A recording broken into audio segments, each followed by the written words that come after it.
Welcome, today in front of me XIAOMI Redmi 10 and I'll show you how to adjust notification panel shortcuts on this device.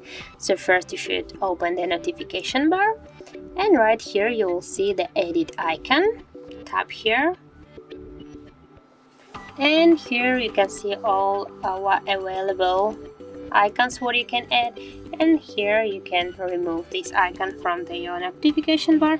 Just tap here on the minus icon on the right upper corner of your icons, and by the same way you can add the icons on your notification bar. Just tap here on the plus on the right upper corner.